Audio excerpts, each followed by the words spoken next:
Hello students, atomic structure का next topic electronic configuration से related आपबाउ rule आज का टॉपिक है। आपबाउ रूल क्या है उसको समझते हैं। आपबाउ एक वर्ड है जो साइंटिस्ट से बिलोंग नहीं करता है। जैसे हम मोस्टली जो रूल्स पढ़ते हैं इस चैप्टर में या आने वाले टाइम में, उनमें जो साइंटिस्ट के नेम है उनके बेसिस पे रूल को प्रोवाइड किया गया है। बट आपबाउ एक जर्मन वर्ड है जिसका मतलब है बिल्डिंग अप, जिसका मतलब है कंस्ट्रक्शन, निर्माण करना। हम जब कोई बिल्डिंग का निर्माण करते हैं, कंस्ट्रक्शन करते हैं, तो नीचे से ऊपर की ओर करते हैं। उसी तरीके से आपबाउ रूल हमें ये बताता है कि जब भी किसी ऑर्बिटल में इलेक्ट्रॉन्स की फिलिंग करते हैं या किसी एटम के इलेक्ट्रॉन्स को ऑर्बिटल्स में फिल करते हैं, तो सबसे पहले इलेक्ट्रॉन लोअर एनर्जी ऑर्बिटल्स को फिल करेगा and then higher to higher. तो आपबाउ रूल में सबसे फर्स्ट थिंग ये मीनिंग हमें क्लियर होना चाहिए कि आपबाउ का मतलब होता है बिल्डिंग अप।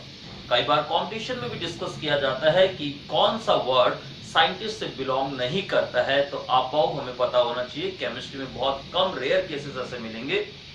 आपबाउ के according electron fill atomic orbital of lowest energy level before occupying higher energy level. यानी कि इलेक्ट्रॉन सबसे पहले हायर एनर्जी लेवल पे एंटर नहीं करेगा, पहले लोअर में, then higher to higher and higher. हम इसी के अकॉर्डिंग इलेक्ट्रॉनिक कॉन्फ़िगरेशन कंप्लीट करते हैं। 1s 2s 2p 3s 3p जो हम लोग ये कंटिन्यू लिखते हैं, जिसके ऑर्डर के अकॉर्डिंग इलेक्ट्रॉनिक कॉन्फ़िगरेशन होता है, वो ऐसे ही होता है।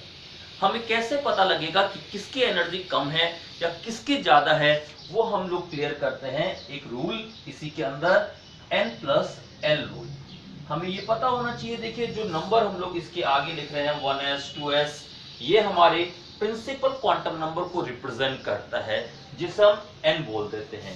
जैसे अगर हमने यहाँ 1s लिखा, इसका मतलब n की वैल्यू 1 है। अब हमें ये पता होना चाहिए कि ये l क्या है। l हमारे नेक्स्ट टॉपिक में हम लोग पढ़ेंगे क्वांटम नंबर ही, उसमें हम लोग पढ़ेंगे l एजीम्यूथल क्वांटम नंबर। हम लोग को पहले आज की डे में ये क्लियर होना चाहिए कि S, P, D, F जो हम लोग ये लिख रहे हैं, इनके लिए L की वैल्यू 0, 1, 2 और 3 होती है। तो ये पहले हमें लर्न रखना है कि 0, 1, 2, 3 और n आपको बता दिया प्रिंसिपल क्वांटम नंबर, जो सेल को रिप्रेजेंट करता है कि वो कौन से सेल से बिलोंग करता है। जैसे हमने 1s सबसे पहले इलेक्ट्रॉन फील किया, तो देखिए n+l की वैल्यू अगर हम 1s के लिए निकालते हैं, अभी हम आपको ये बता रहे हैं एनर्जी का क्राइटेरिया, एनर्जी हमने कैसे प्रेडिक्ट किया कि सबसे लोएस्ट एनर्जी 1s का है, वो n+l रूल से।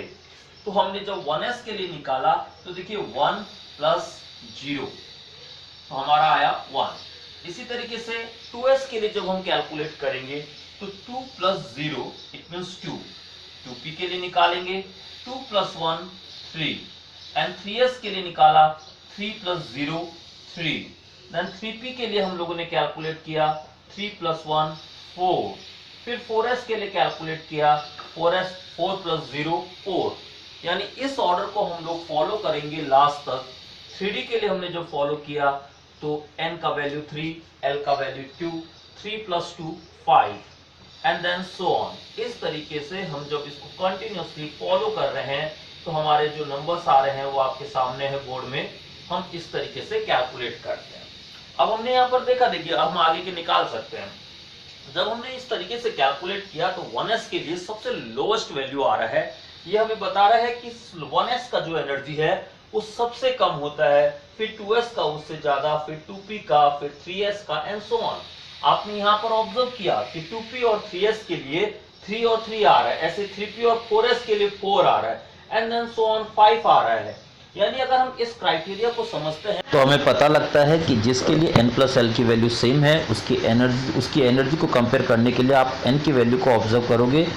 जिसके लिए n की वैल्यू कम, उसकी एनर्जी भी कम और इलेक्ट्रॉन पहले वहीं एंटर करेगा। फॉर एग्जांपल 3p और 4s में 3p के लिए n की वैल्यू 3 है, लेस है, इट मीन्स इलेक्ट्रॉन पहले 3p में एंटर करेगा, देन 4s में एंटर करेगा।